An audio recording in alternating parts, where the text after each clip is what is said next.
Yo, welcome, welcome. First World, Third Rails, your host, Ooh. Marlon Taylor, aka Mayhem, aka Mr. Disruptive, with my partner in crime, JD, aka JD. How you doing, buddy? I'm fine, thank you, sir. Top of the morning. Top of the world. I'm coming at you from Climate Pledge Arena in downtown Seattle today. What's it called? Something Arena? Climate Pledge. Climate Pledge Arena. That's the actual name of the arena? Renamed from Key Arena, which was Key Bank. It is now, once they went through the remodel, Climate Pledge. Well, who's paying for the naming rights? Climate Pledge. It's the city. I believe it's the city. No, this is our commitment to the environment. Oh. This is a cornerstone of our commitment to the environment. The goal is to be 100% carbon emission free with this facility, which is, as you know, I went to a hockey game a couple of months ago, and it was my first time in Key Arena. Probably since the James Brown concert, where I saw the great James Brown before he passed away. And I was blown away. Yeah, of course, me being the black man, I got wanded when I came in. So well, I would say that naming something Climate Pledge is, but by the same token, a lot of money is paid for just that. So who am I to judge whether it is meaningful? It's obviously meaningful to the city of Seattle. So, power to them. I like it. It illustrates our commitment to the environment and to address climate change. It should have been called "You're All Gonna Die." Now all we need is a Y'all Gonna Die arena. Now all we need is a basketball team, and we're working on that. Oh, really? Are you going to move one or have a new one? Now there's expansion talk. So the two cities because you got to expand in even numbers, obviously. The two cities would be Vegas and Seattle. That's good. What about a ladies team? Ladies basketball is really well. great. We have that. Yeah, we have that. Oh, you do. Oh, the Storm. The Seattle Storm. Okay. Well, there you go.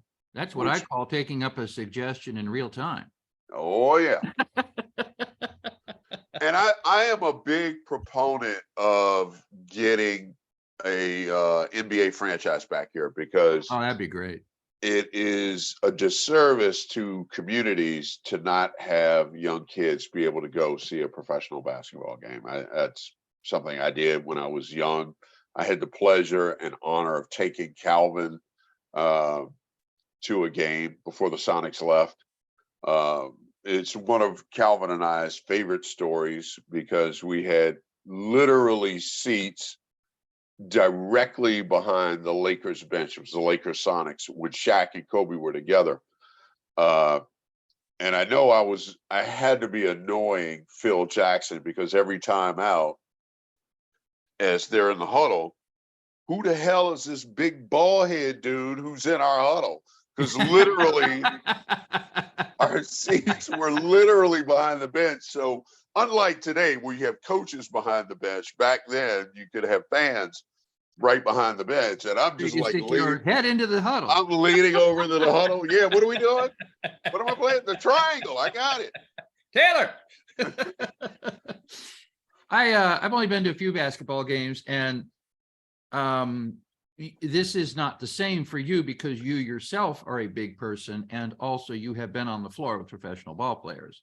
But I myself am just a standard issue, average white male, and the people that we talked about yesterday in the podcast, right? But so I'm up in the stands and I'm watching it, and of course it's kind of the ant effect. You're like, oh, it's down there. And then every time I go to a game, I make a point of somehow just walking down and being reminded. And once you actually come on to the same level, you're like, oh my God, these people are really a lot bigger than we are. Yeah. It's absolutely amazing. And it's not apparent when they're all the same size on the court and you're looking at it from above. From above. Yeah. Yeah. True. Very true. Incredible athletes. All Very right. true. Well, I like that. Climate Pledge. Is it arena or stadium? Arena. Climate Pledge Arena. All right. Well, let's go get that climate resolved by what? 2050, 2030, 2037? No, it's a lot more aggressive than that. So they're going to try to clean everything up by 2050. I think I'll be dead by then. Yeah, of course I Hey, know. didn't you just recently talk to your 91-year-old uncle? This morning. It is his 91st birthday today. Sorry. Thank you, Wendy. I was thanking one of my Twitter followers for wishing me a great weekend. Wendy, Raider fan. Every day there is a Raider fan, not her. She kind of responds to the initial Raider fan tweet, lobbying for the NFL. Sorry, I kind of pivoted here. That's cool. That's cool. Lobbying for the NFL to right a tremendous wrong. And that tremendous wrong is inducting Lester Hayes and Amy Trask, one of my Twitter besties, if you will, to the Pro Football Hall of Fame. Lester Hayes is overdue. Amy Trask being the only, if I can remember correctly, female executive. She was the CEO of the Los Angeles Raiders. And now she does sports analysis for CBS Sports. I love her because she is a good person. She is a brilliant woman in a male-dominated field. Is that the reason she would go into the Hall of Fame? No, her track record for what she did with the Raiders. She was handpicked by Al Davis. Rest in peace, by the way. But the thing I love about Amy is every single tweet that she sends, whether it's original or if it's a response, she always concludes them the same way by saying, and hi. And like I will say, I'll say, this is coming from a Dallas Cowboy fan. Amy Trask is so deserving of being in the Pro Football Hall of Fame. She'll write me back and say, Marlon, thank you so much. That touched my heart. I get a million of her tweets where she says, Marlon, that has completely touched my heart. Thank you. And hi. She always says hi to everybody. Right at the end, she goes, and hi. And hi. She always, that's nice. She does that on every single tweet she does to acknowledge people. And I think that speaks volumes about her heart. Agreed. While I'm on this, before I leave this, I want to share something. And I said this last night to my significant other, because like you, we weren't watching General Hospital, but we were watching we were watching a show last night. And I wanted to share this. And in fact, I said I was going to share it on my podcast. And I mentioned this to my better half. The NFL, and rightfully so, still has a lot of work to do, especially around diversity, especially around some of the challenges that Roger Goodell, and I know the draft's coming up, Roger Goodell's going to get booed. He knows it. He's used to it. There's a lot of criticism towards the NFL for a number of things, for a number of different reasons, and rightfully so.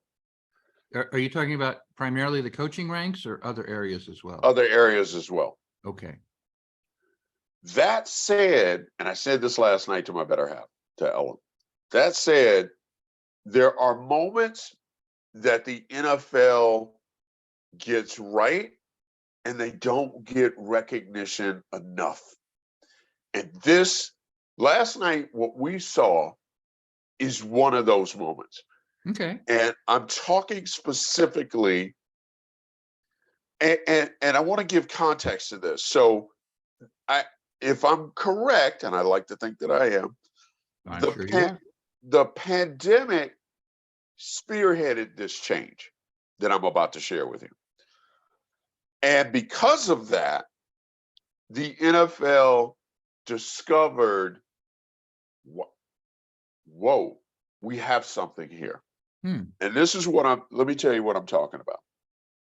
In the past, pre-pandemic, uh, at the Super Bowl, as they do every year, they announce who at the NFL Honor Awards in February every year.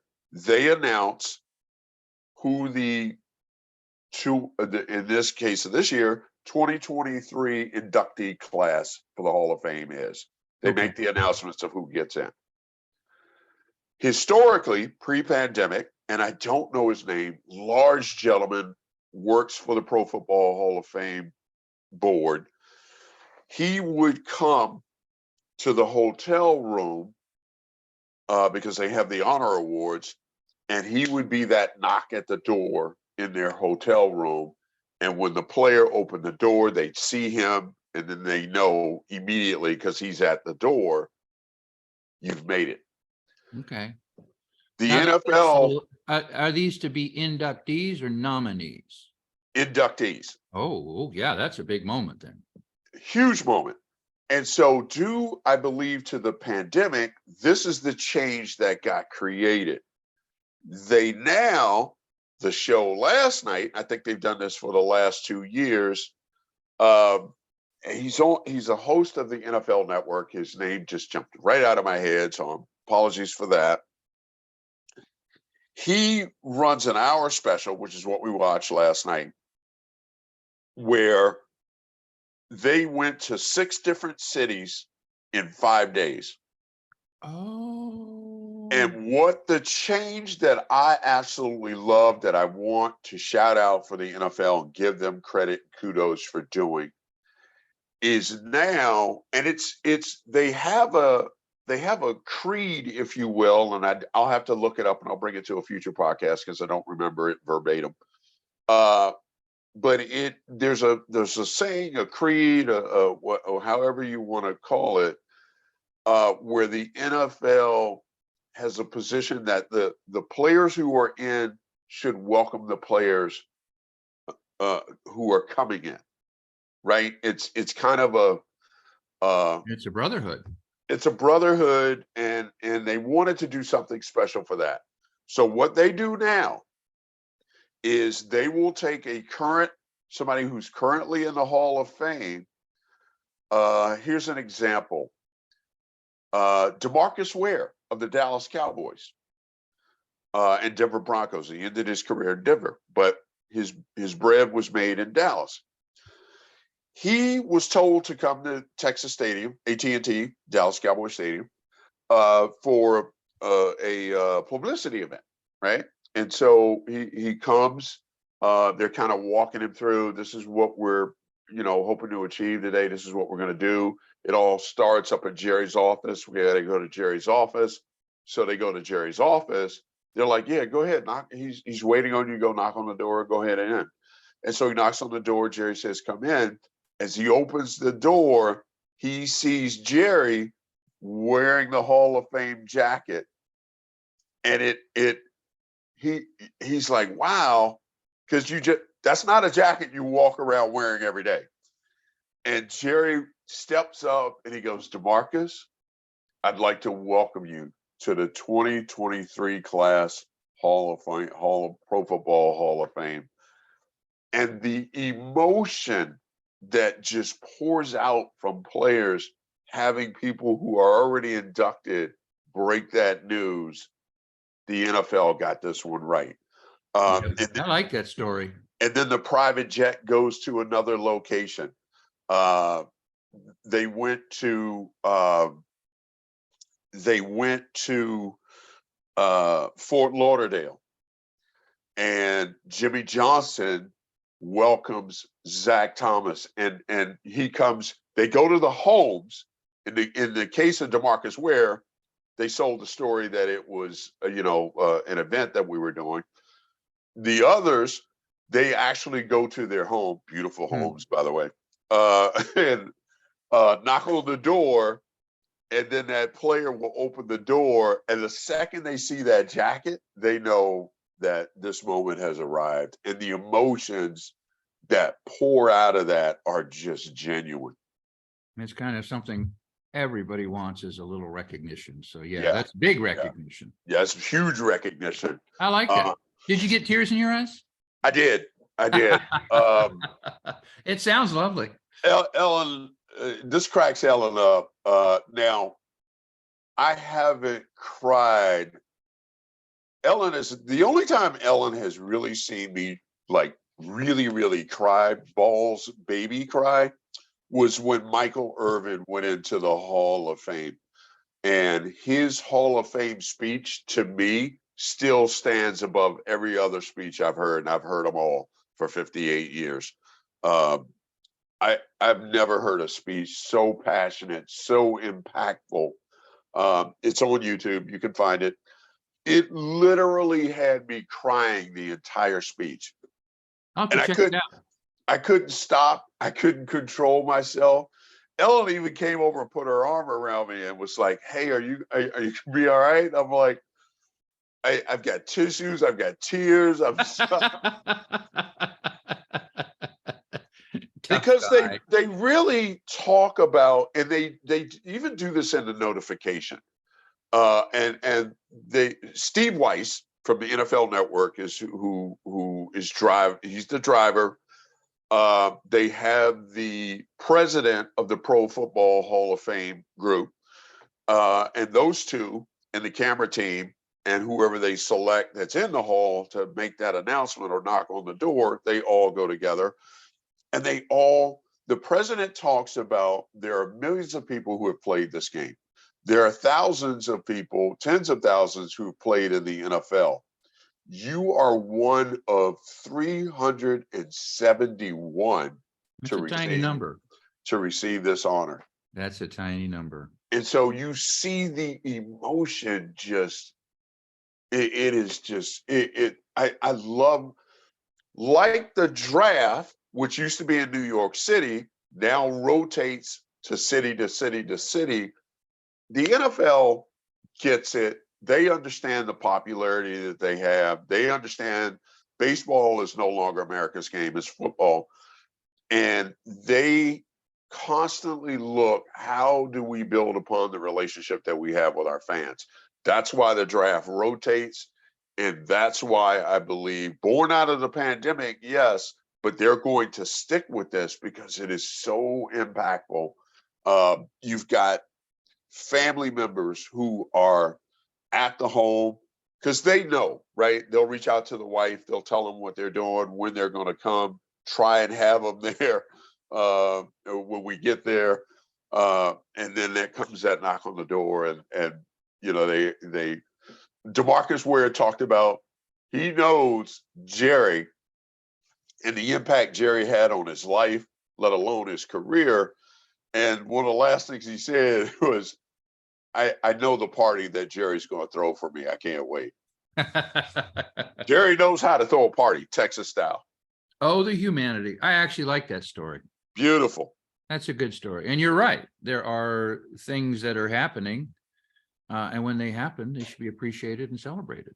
They should. And this is one that is just so, just to see the raw emotion. Darrell Revis, if you recall, played for the Jets. Revis Island, that guy. He's in this class, and the knock came from Ty Law, who was his teammate. Ty Law, they're 12 years apart. Ty knew him when he was at Pop Warner, so he's seen him come up through Pop Warner. And for Ty Law to come and be that knock at the door, once Revis understood what was going on, because Ty Law was like, I'm not here. You could tell by the way I'm wearing this jacket, I'm not here to borrow a cup of sugar. And I'm here. You know, if I get it, it's going to be the Grim Reaper. Yeah. And Darrell Revis, normally stone faced like all these guys are, couldn't fight back that emotion. So I didn't Michael Irvin cry last night, but I had a couple of tears as I saw true emotion just start to come out. Chuck Howley is a Dallas Cowboy who's inducted this year. He is suffering from dementia, And so they had a number of the Partial or total? In other words, was he able to appreciate the moment? he was able to appreciate. They were worried about that. They talked about that. And there were a number of Roger Staubach, Cliff Harris, a couple of other guys from that 70s generation team who went to the house. And he was able to understand what was going on, which was really good. And they sat and talked with him and the family. It's just a really good thing that the NFL does, and they don't get enough recognition for that. Was it only an hour? I mean, how Yeah, many? it was only an hour. How many inductees? How many Uh, inductees were there? I think there were 5 in the show. 2 have passed on. Kid Riley, defensive back for Cincinnati, and Don Coryell, Air Coryell, who passed away a while ago. And you know, I think that's really the beauty of the whole exercise, right? You see the emotion, but yet you see a different emotion for those that have waited so long to get in, who never thought that they would get in, who believe they should be there, but accept the fact that if I'm not there, it's not meant to be. Because some people wait a long time to get in. Some people are first ballot, like Revis, like Joe Thomas of the Cleveland Browns. He's a first ballot lineman, Hall of Famer. Them going to his house, that was beautiful. We have one on the Dallas Cowboys, Zach Martin. He will be a first ballot Hall of Famer. He's already got a spot in Canton because he has more Pro Bowls than he has holding penalties. He is just in his entire career. In his entire career. That's mind bending. It is. It is. And so when you have regularly have situations where a lineman will be having a bad day, he'll get 2 holding penalties in one game. And when you have a track record and career like that, that makes you a first ballot Hall of Famer. Joe Thomas, who was just an anchor on the Cleveland Browns offensive line, his knock came from Walter Jones, Hall of Famer for the Seattle Seahawks. And they talked on the ride, because the camera's in the van as they were riding to the house, and they talked to Walter about him not really having a relationship with Joe Thomas. So what does this mean to you? The fact that Joe Thomas you were his example. He looked up to you. And Joe, when they got there and made the announcement, they're in the kitchen, and Joe does an impersonation of Walter Jones, blocking technique. And he said, you know, he's 320 pounds. 320 pounds, and he gets down into this position. He's got this one hand out, and he just does his foot move at Walter's famous, blocking stance. And he said, how does that happen with a man that size, and how does he perfect it to the point that brings him to Canton? It's really good stuff, man. Really good stuff. I like that story. Yeah, not a third rail, but I had to share that. I had to share that as I was getting that from Wendy, my Raider fan, who there's a big push to get Lester Hayes and Amy Trask into the Hall of Fame, and they're both are very deserving. I tell Amy that every time that this tweet exchange on the topic of them being inducted, and they tag the Pro Football Hall of Fame as they do this. They have pictures of Lester Hayes and Amy. And I tell Amy all the time that she is so deserving of that honor. And she would be the first woman to enter the Pro Football Hall of Fame. Honestly, that's a compelling reason in and of itself to actually hold your ground. It is. That is. And I also tell her that she is deserving of being in there, not because she's the first woman, but because she did a phenomenal job for Al Davis as CEO of the Raiders. That's a 1-2 punch then. I actually do think being the first woman in that role would be a qualification in and of itself. In and of itself, yeah. I mean, if you think about what happens to poor women who are Right. thrust into a male-dominated world, it's Correct. non-trivial. So thank you for letting me share that. I like I'd that. also like to, it's not really a shout out, but I guess I'd like to let our viewing audience know that today I am, let's see, June 16th, I am marked safe from having any classified documents in my bathroom. God damn it. Oh, so you're saying you were responsive to the requests from the Right. National Archive. I'm proud of you, man. The temptation is to keep those things. I don't have any in my bathroom, nor do I have those hideous curtains. I know, it is interesting to actually gaze into that and be like, it looks like a rat hole. It is a rat hole. That whole complex is a rat hole. Yeah, not only that, but the place looks like a rat hole. So there you go. Led by one of my friends texted me this week, sent me a text this week, and he said, Marlon, oh my God, if this were Barack Obama. And I said, Barack Obama, Hillary, I said, I talked about this on my podcast. You'd have to peel Republicans off the fucking ceiling. Well, in a sense, we're peeling them off the ceiling right now, trying to defend their own guy. Yeah. But if this were Hillary or Barack Obama. Well, in the sense of Hillary, I remember we were talking about this, and I was of a mind that we have actually seen it. They went ballistic on Benghazi.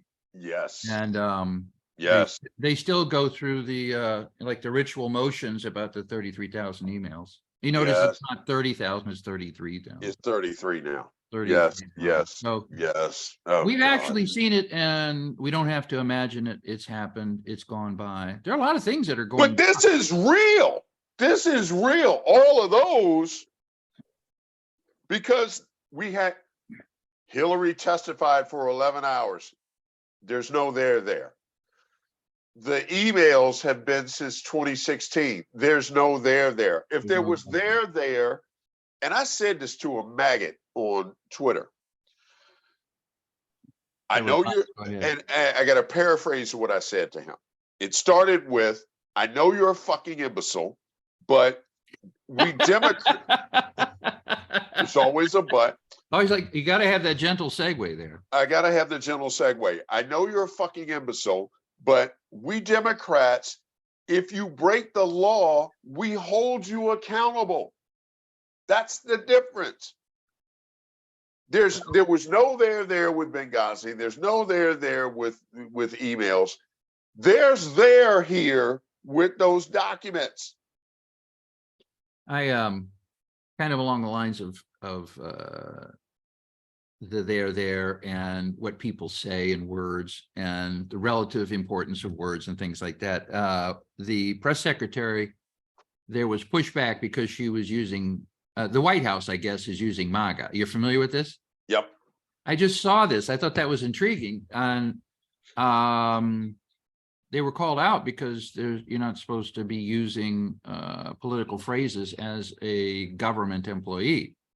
Yeah, but it turns out the phrase MAGA has actually been used ad nauseum by a statistically significant number of Republicans. So at that point, it's actually entered in as Republican and Democrat. It's actually a legitimate representation of a group. It's descriptive.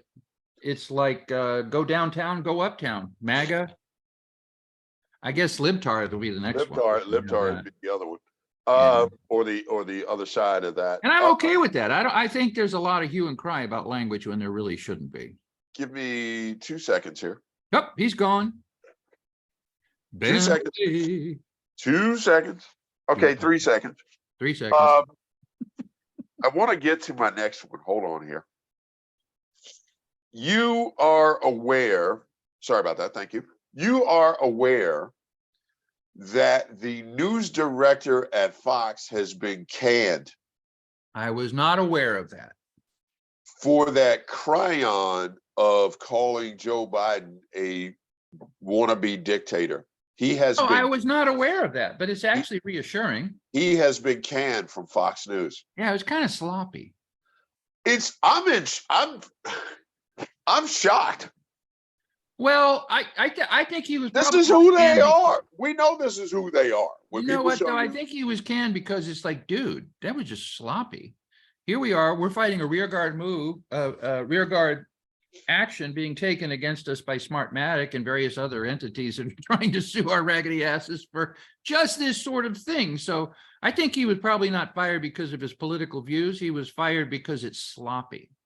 stupid would be my word. Stupid. Actually, that was actually a stupid thing to do. Now, Yeah. you have to imagine, so in your mind's eye, I assume it's a technology. It is going to be at a keyboard, and it is going to be something that they probably create over the course of any given day. They'll probably create 400 of these cryons, right?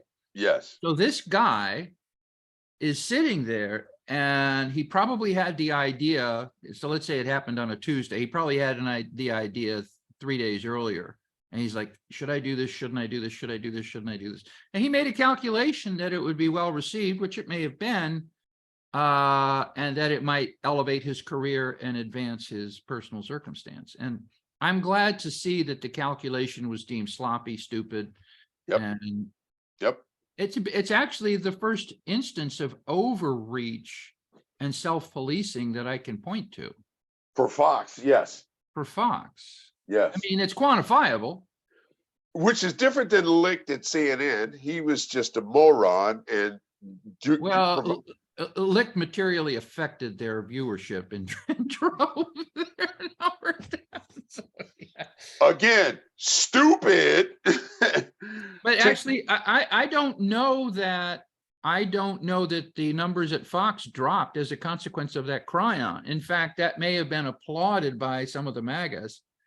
So this is actually a limited self-policing action, which is like which I maybe there's a line in the sand somewhere. That's fascinating. Which in the rarest of moves, because I never give Fox credit for anything, I will give them credit in this instance. You have to. Policing. Yes. You have to. Remember that whole dialogue about, well, no, I don't want to get into that. They're still state-run TV. They're still not a news organization, but I will give them credit for self-policing in this instance. So because that was a deplorable act. Come on. What's the next milestone? So they sent Tucker out. I think if they had a do-over, they wouldn't do that. They would not send him away. Oh, I think they would. Mm-hmm. He cost them money. And that at the end of the day, when you cost me billions, you're gone. You're out of here. Out of here. Well, it's going to be interesting to see what the net result is if he's actually able to do what he wants to do with Twitter. I think Fox is suing him over that right now. Yes, but technically, there's a lot of things that go down on Twitter that would be considered personal efforts. Well, good luck with his lawyers fighting that one. The beauty for me is that they're both gouging each other's eyes out. So knock yourselves out. Well, I have no idea how it'll go. Judging by what happened with Dominion, that is a good example of you have no idea how things will go. Right. Right. Hey, can I give another shout out? Oh yeah. I got more shout outs than I have shout out Friday. I have more shout outs than I do third rails today. Oh, okay. Well, so here's another shout out. Although we've been stuck on the same third rail for a couple of days now. It's the third rail that keeps on giving, which is it is. Yes, it is. And it's going to give more before it's all said and done. So buckle up, kiddos. All right. Shout out Friday. Who you got? You, me, me, and every other father on the planet. Happy Father's Day. Oh, Father's Day is forthcoming. Sunday. Happy Father's Day, dude. You know what I think? Go ahead. I'm sorry. No, what do you think? No, I wanted you to complete your shout out. Get it. I'm not. How do I say this? I'll speak for me as a father. I'm kind of like my birthday when it comes to Father's Day. I'm saying with all holidays, right?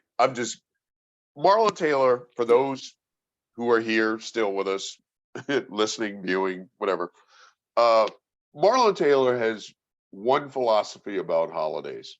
Father's Day, we got Juneteenth coming up Monday, birthdays. I'm just happy to be on the right side of the dirt.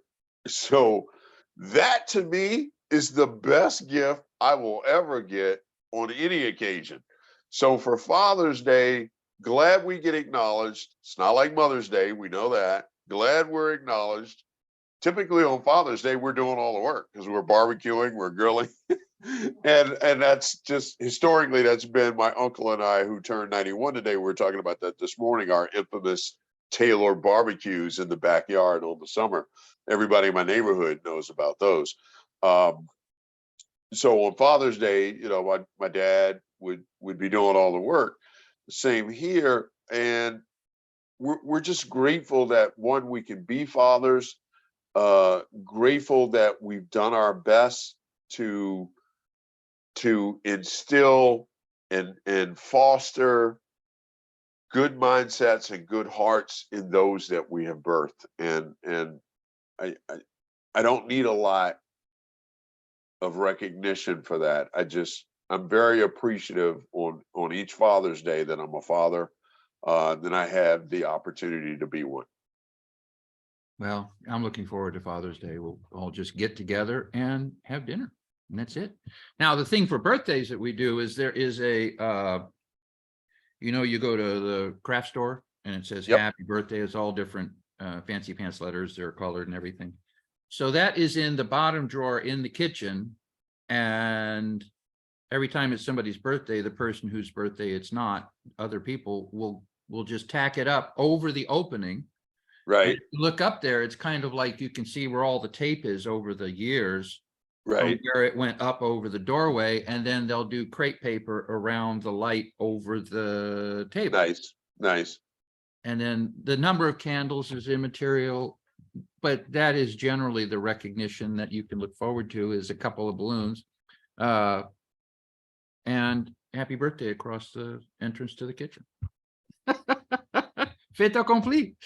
My sister is happy because her birthday, coincidentally, is Monday, which is also Juneteenth. So she now has a federal holiday every year on her birthday. That's a nice arrangement if you can Isn't that beautiful? Isn't that beautiful? We'll all be taking the day off on my birthday. Juneteenth is always going to be June 19th. That's my sister's birthday. So for the few remaining years she has as a federal employee, she gets the day off for her birthday every year. You got to love that. Where on the other end of that spectrum, poor Ellen, poor Ellen, man. And Ellen is the best person that you want in your circle for your birthday. And celebrations. Because Ellen, I know for my 60th, my God, I did the same for her 50th, which is where we got engaged, and her 40th birthday party I threw for 150 people at one of Seattle's best steak restaurants. Do the math on that one. I milked that for 10 years. I can't do that math. I milked that for 10 years until she turned 50. But here's the thing about Ellen's birthday. When I met her back in the days of that little software company, she would, and we would literally celebrate her birthday all month, the entire month of April. Now she's lucky to get a day. She's lucky to get the banner, right? Right. Over the kitchen. I'm like, honey, it's a different day now. Because we did for the month of April. Ellen would be taken out to lunch. She'd be taken out to dinner. She'd have all these different things the entire month. We'd celebrate the entire month of April. But that, we don't have that environment anymore. Well, thankfully, women help with that, in the sense that as time progresses, they're the ones who are like, I really don't want to hear I'm a year older. Which, it's like, oh, okay, well, that's fine. Just to mess with her, I called her ma'am yesterday. Oh, that was a strong move. I was like, yes, ma'am. Who are you calling ma'am? Don't forget you're older than me, old man mayhem. Well, I'm looking forward to Father's Day. I'm expecting it to be I pretty. am. I'll see Cal. Cal and I haven't seen each other in a couple of weeks. We talk every day, obviously, but we haven't seen each other. And I told Cal, be prepared. Your dad is going to give you a dad hug, and who knows when I'll be able to let you go. But I'm excited to see you. Love and miss you. So he and his girlfriend Lizzie, I'm sure, will come over at some point on Sunday. We'll hang out, and just have some quality time. That's what it's about, man. Well, I have to say, my general temper has really gone. Usually we come on fit to be tied, marveling at all the third rails, particularly the MAGA one of late. Right. And between your shout outs, your recap of the Hall of Fame inductees, I'm in a pretty mellow mood. I'm not sure I have anything else of consequence before the weekend. You did it, man. I'm like, life is good. Life is good. We can quickly get it back because that actually might be counterintuitive. All we have to do is go to Mar-a-Lago and it will quickly come back. Yeah, but I'm not sure I want to go. Maybe if this were a Tuesday or a Wednesday, but you know what we could do? We always, we could just wrap it on a high note, big guy. For those that join us in progress, we always try and send people who are listening, even those who aren't, that don't know this. We always try. We always try and send our viewing audience into the weekend on a positive note. That part is true. With looking at the glass half full versus half empty. And we've got good reason to do that this week or today because of something you said yesterday on our show. Uh-oh. We had a knockdown drag out yesterday. This is official. Okay. He is indicted. That is true. That is true. But we had a knockdown drag out yesterday. And remember the end? It was like, and this is why Colin Kaepernick took a knee. Yes, the system is broken. Yes, I have reservations about whether or not he will truly be held accountable. But stapled to his resume for the rest of his life is that he is not only now twice impeached, he is twice indicted. I'm seeing that kind of as a rolling entree, like he's a professor and a consultant, MSNBC. Now, when they roll into ex-President Trump, they're like twice indicted, twice impeached. So it's becoming like the run-up.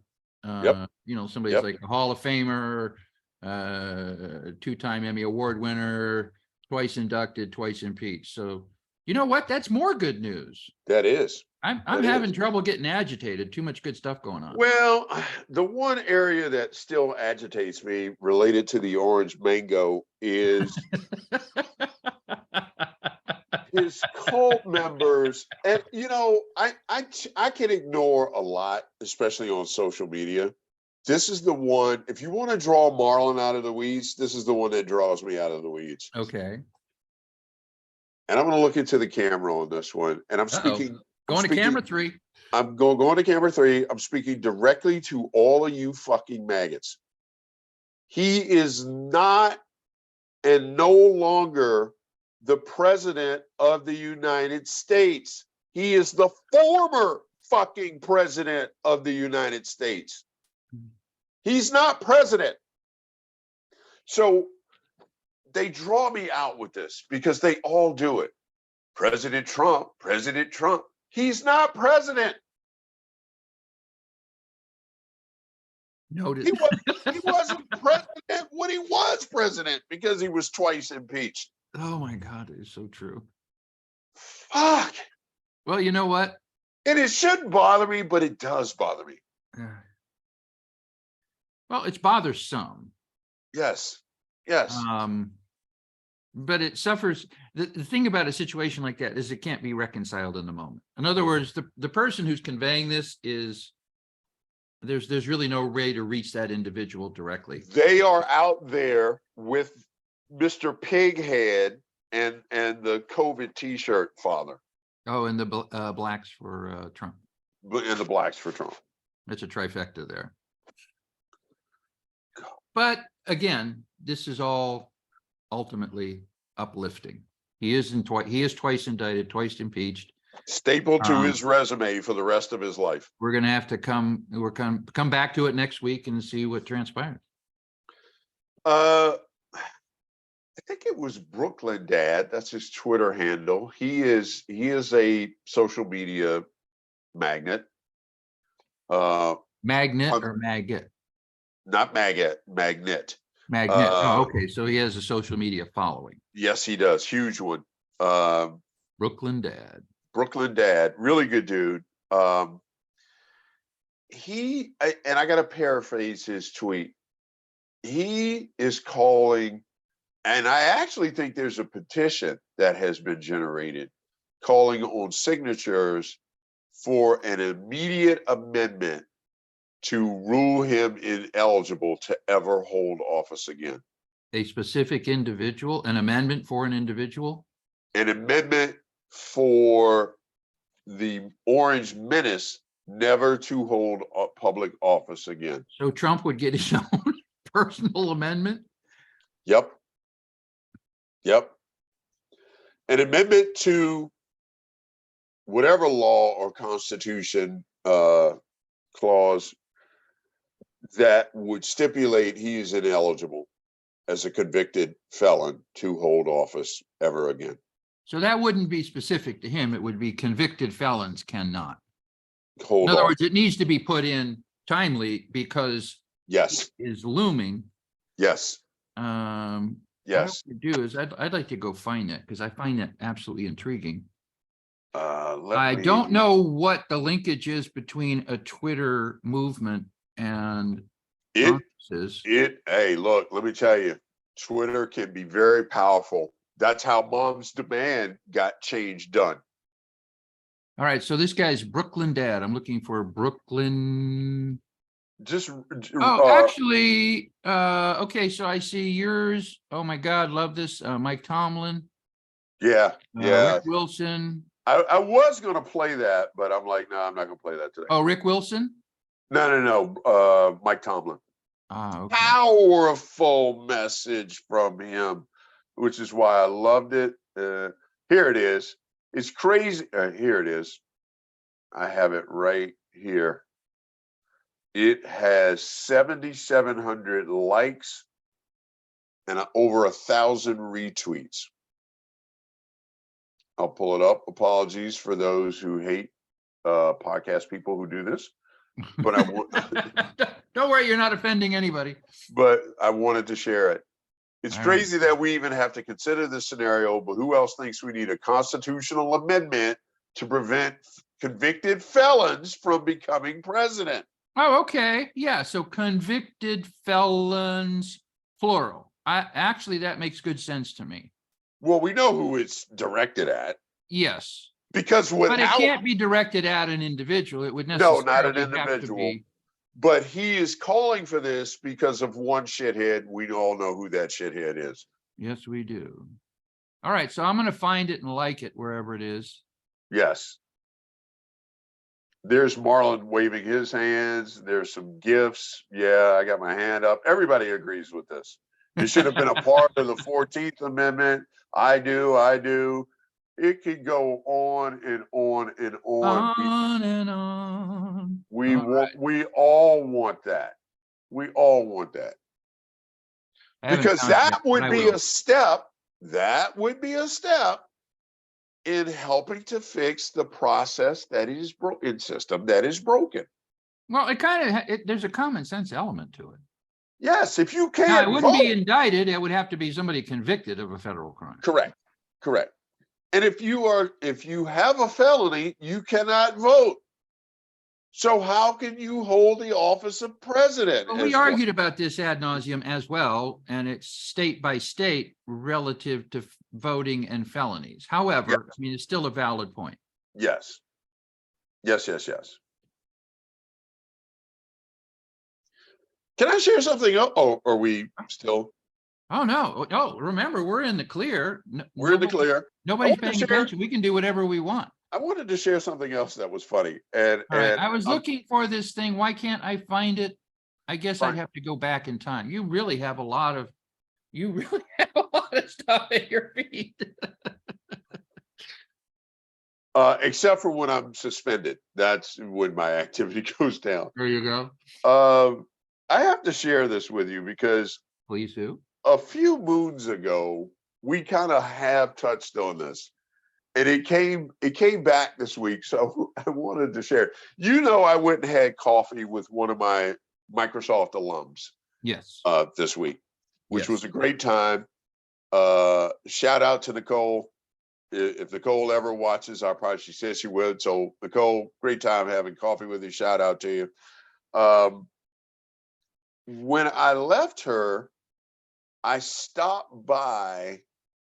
They're actually, I would consider best friends of mine, but it's one of the, you know who I'm about to meet. You know this group, US Micro. Oh, yeah. I probably met some of them on the floor at FedPro. At FedPro. Back in the 18th century. Back in the 18th century. These were the good dudes at US Micro. You met the bad dudes at that. Oh, no, don't. You met the bad dudes at that conference. These are the good dudes who back then were sales reps. My good friend Todd Marvin, my good friend John Lotzgar, who bought US Micro, and they are now owners. This happened years ago. Are they still US Micro Inc.? They are still US Micro.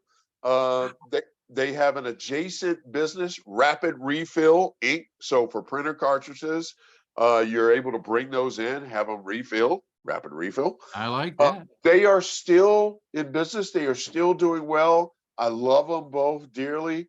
I love their families. They love me. And so I was in Bellevue, so I wanted to stop by and see them, and I did. And this is why I'm bringing this up. I gave Todd Marvin, who I affectionately call Smarps, I gave him a hard time. And when I say hard time, I mean a hard time. For him attending a Climate Pledge Arena this last week, The Cure. The Cure. Oh, I remember we were talking about that. By the way, I'll be back in a minute, I assume. Yeah, you're frozen. The Cure froze JD, ladies and gents. He froze up. You know what? Once again, I'm happy that it froze me where I wasn't. Anyway, remember we found The Cure was there that night. Yes.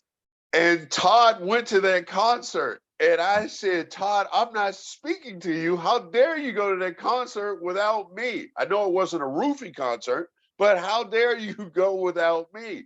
And Todd's reaction reminded me of you. Todd's like, who knew Marlon would want to be at a Cure concert? And I'm like, are you kidding me, dude? I love those guys. Yes, the bald angry black man is a Cure fan. Who knew?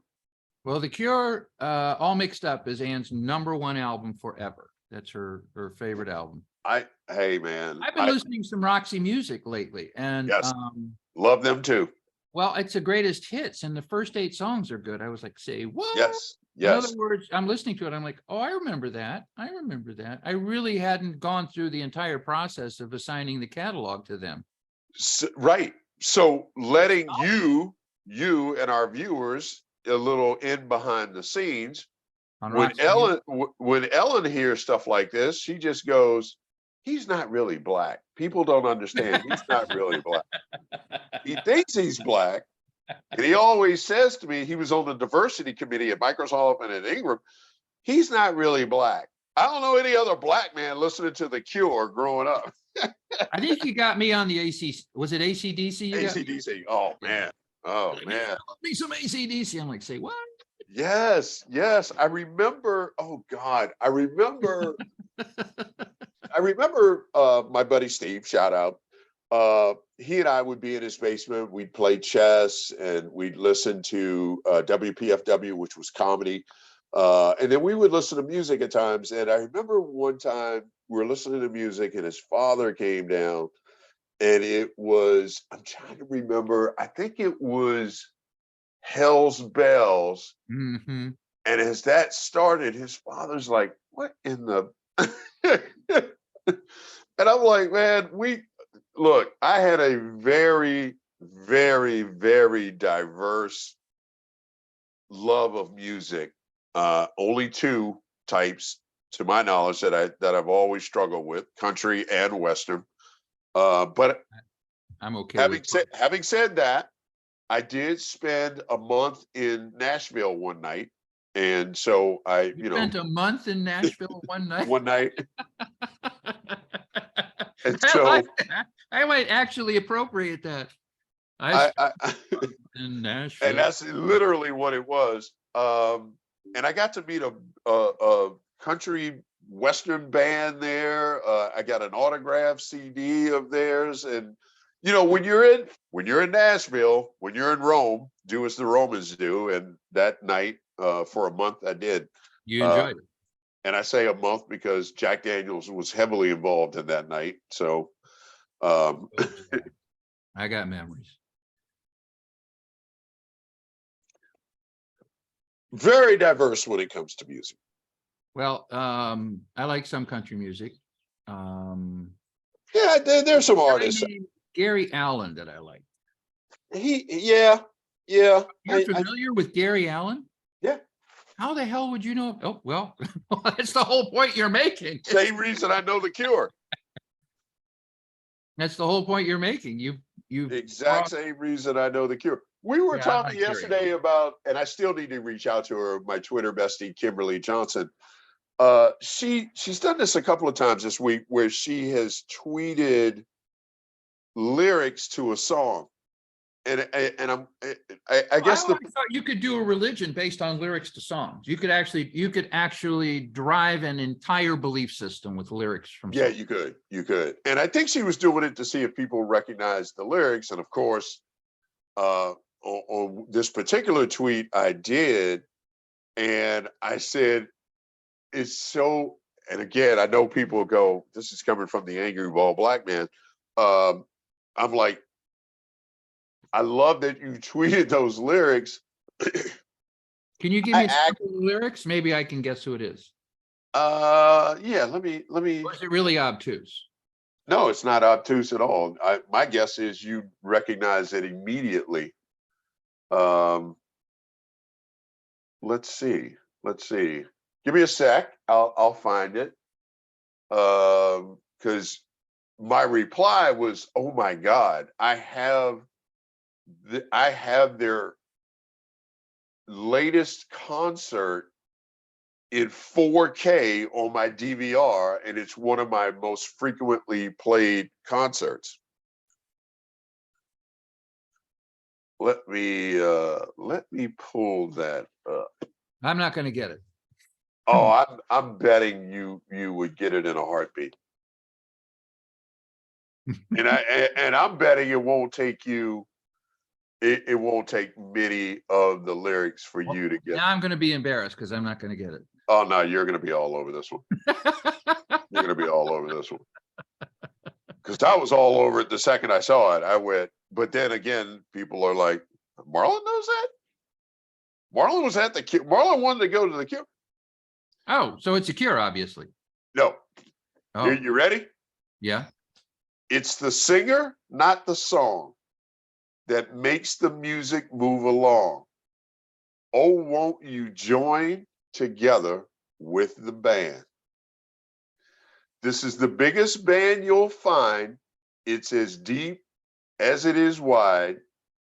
Come on and join together with the band. All right. So obviously I hear the song, but I don't know who did it. Not today, I don't. The Who. Okay. Roger Daltrey and The Who. I did not favor that song, so I discarded it. Their version of that in the Hyde Park, for those that don't know, is in London. Okay. I also have. I can hear it in my mind. I also have at my fingertips in the click of a button on my remote, the Cure's anniversary concert performance at that same venue, which is absolutely beautiful in London. And I have the Cure at that, or the Who at that concert at that venue.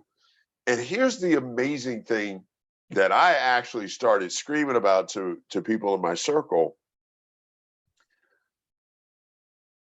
Roger Daltrey at this concert is probably 78 years old. He's 79 now, so I'm gonna be like a year.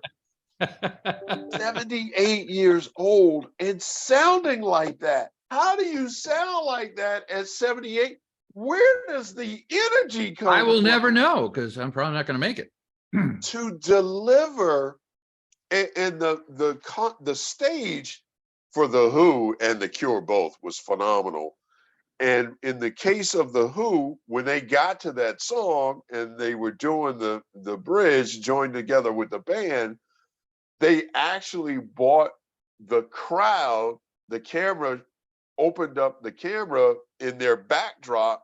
You've got the crowd. And Oh, okay. so it's all joined together with the band, and Roger Daltrey's taking the microphone. That would probably be better live than. Oh my God, it was good on watching it on 4K. It came on one of my 4K. No, but I'm saying I think I might prefer that song in the context you're describing. Yeah, yeah. It wasn't a favorite of mine. Now, if you had said "Won't Get Fooled Again," I'd be like, boom. They did that too. They did that too. Imagine, but they did Pinball Wizard. They did Pinball Wizard, and I love Pete Townsend. I love Pete Townsend as a member of the Who. I loved his solo albums. I love Roger Daltrey. Teenage Wasteland is probably my favorite Who song, and they did that. It just a wonderful, wonderful, wonderful concert, as was the Cure's 30th anniversary, I think it was, concert at Hyde Park. So people, you go into my music library, you go, that's why Ellen always goes, he's not really black.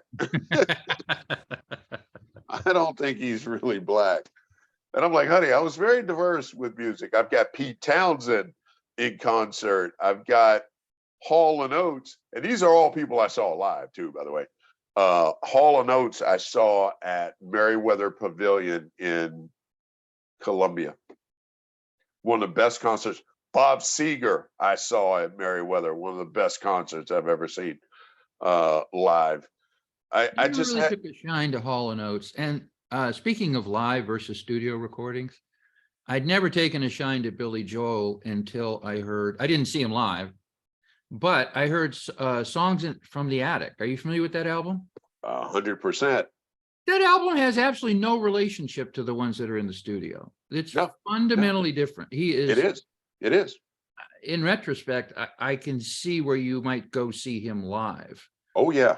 That album is great, and I never cared for his catalog. There's a lawyer in South Carolina, a friend of mine, met through a mutual friend, that all started when I was at Xbox and we were gaming. And he is the biggest Billy Joel fan I know. In fact, yeah, that's another reason, because when Billy Joel gets his hooks into somebody, they become.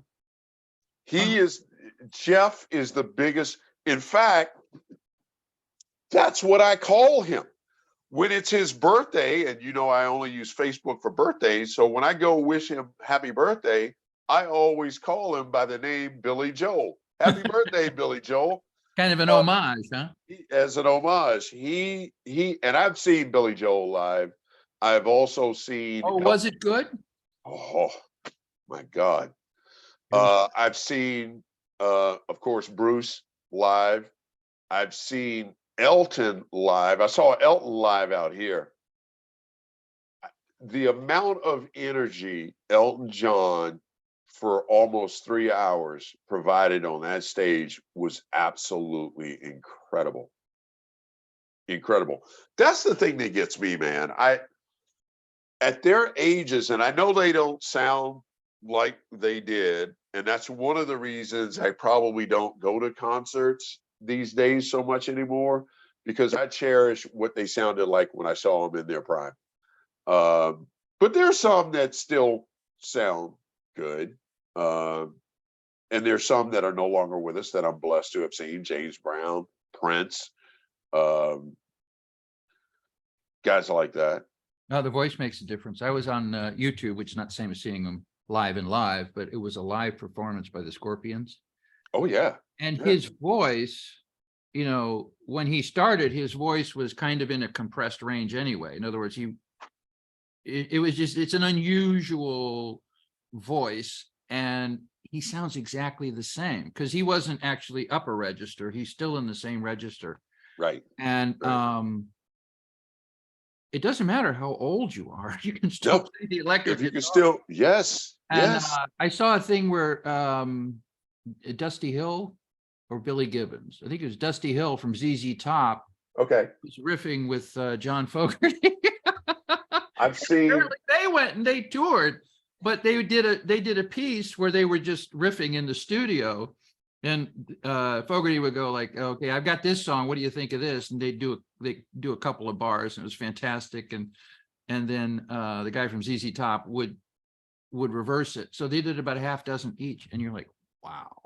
It's but the guitar is still with us, irrespective of how old you are. I love the fact that I'm so diverse in music. When we were in the office environment, you know, we'd have happy hours.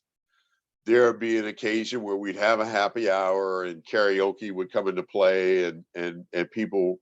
This is again where Ellen goes, he's not really black because he's picking a karaoke song. He's choosing Neil Young. What other black dude chooses Neil Young to sing karaoke to? And I'm like, do you know how much of a Neil Young fan I am? Are you kidding me? That is amazing. And we're gonna do happy hour tonight, every Friday night. Pizza night. Tonight, everybody makes pizza. And it goes on for hours. And my eldest son is the master of music, and he starts the tunes around 7 o'clock, and they go till midnight. It's fantastic. That so I'm looking sounds forward to fantastic. that. And I'm going to be in a great mood. This was actually a good session in the sense that we don't do that here. Ellen, I love her to death dearly, but we are on the opposite ends of spectrum when it comes to music. She's a top 40s girl. I can't stand top 40s. So I have no idea what's going on in music today. It's like nails on a chalkboard. Which is all independent music. None of it's on the radio. And talk about a gap between talent and popularity. It's more profound than it's ever been. Yes. He's playing music, and I'm like, that is so good. It's so good. Yes. But I only hear it from him. She does not like, because I'm a big jazz fusion guy. I'm also I played Romantic Warrior for the boys the other day, and they loved it. Ooh. I belong to a Facebook group, Jazz Fusion, I think. And they do posts on Facebook all the time of different albums from that era. Romantic Warrior. They do a lot of Weather Report. Stanley Clark has a Facebook page that I follow. I've gotten responses from and I'm going to say this, and this is not debatable, the greatest violinist ever, Jean Leponte. And he has acknowledged my comments. I've told him I loved him. I've told him that I have every album, just about every album he has ever produced, I have in my collection. He is without a doubt the greatest violinist. I've seen him multiple times live. I took a date to see him at the Warner Theater in the late 80s. She had never heard of him. And she just was overwhelmed by what she heard in that venue that night. She was like, I was not expecting that. My God, Marlon, I was not expecting this. And I'm like, his music grabs you, moves you, and never lets you go. the ability and talent he has to produce sound from that violin is unlike any other musician I've ever heard. So true. I Now I'm going for a walk down memory lane. Yes. And so I don't, I looked at the schedule for the Chateau Saint Michelle. I think I'm still on probation there from the Roofie concert with my boy Smarves. We talked about that when I stopped by US Micro this week, because I always refer to that as the Roofie concert that I got roofied. Saint Michelle, you're talking about going out to the winery? To the winery. I'm still on probation. From But for having a good time. This was way beyond good time. And Todd Smarves, he said, man, Marlon, we drank a lot of wine that night. This is before we get to the other things that were on the menu that night. I won't call everybody out, but there were other things on the menu that night. Well, that's pretty impressive to be legendary at a winery. I would imagine every way. You don't forget a 6'5" bald black man falling into your picnic area all over your potato salad, completely inebriated. That's not something that. All right, so I think clue for 200. That's probably a good one to take us out on. That's a good one to take us out on. Which is why I haven't been to a concert since, by the way. Look, again, to all the fathers out there, to all the mothers who serve as fathers out there, to all the aunts and uncles who play the role of fathers out there, to the communities who step up and become that father role for those that need it. To all of you, thank you, thank you, thank you. God bless you. And may we continue to do that work and do it nobly as we have done it to this point. Amen. Every contribution appreciated. It is. Well, have a great weekend. You as well. Thank you all. Hello. Love us, like us, hate us, but most important, subscribe to us. Nobody knows, but that's nobody knows. My friend, have a great weekend. Have a great pizza party. I'll be blowing stuff up on Xbox. It'll be a great weekend, great Father's Day, and we will catch everyone on the flip side of the moon. You got it. We'll pick up some third rails on the other side. Yeah, we will, brother. Have a great one.